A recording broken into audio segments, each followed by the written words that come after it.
Ja, dit frustreert. Een weg die dicht is, waar je niet langs kan en waar je dan 13 kilometer om moet rijden.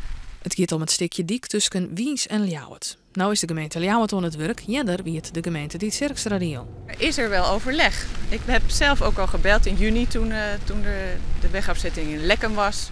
En dan vond ik toen geen gehoor. Ook niet iemand die mij vriendelijk te woord stond en dat uitlegt aan mij. En zeker, er zijn wegwerkzaamheden en er zijn budgetten en er zijn ongetwijfeld dingen waar ik niet van weet hoe het werkt. Maar dat het op een andere manier kan, dat lijkt me toch duidelijk. De vraag aan de gemeenten is dan echt simpel.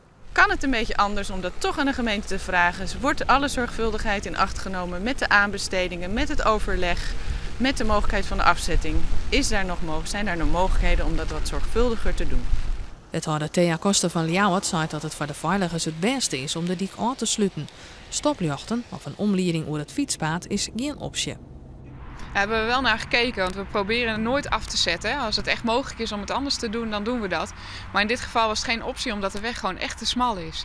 Dus om hem in één richting door te laten rijden, dan betekent dat er aan de zijkant gewoon niet veilig gewerkt kan worden. En ja, het belangrijkste is toch wel dat iedereen ongeschonden de tijd doorkomt. En veiligheid gaat boven alles, zeg ik altijd. Wel is het eens maar de kritiek dat het werk onder dik beter afstemd wordt met die Tjerkstra-deel.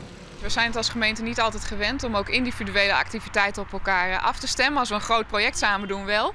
Maar als het zo echt om kleine projecten gaat niet. En ik kan me voorstellen dat die bewoners het hartstikke zat zijn. Dat ze 5 keer een afzetting hebben gehad. Waarvan 3 keer de ene gemeente en 2 keer de andere. Dus ik trek me dat zeker aan en ik ga er ook mee aan de slag. Zodat we dat voortaan beter afstemmen. En met dorpsbelang, maar ook met onze omliggende gemeentes. De dik is dus nou nog dicht, al eerst dicht. Er moet alleen nog asfalteerd worden.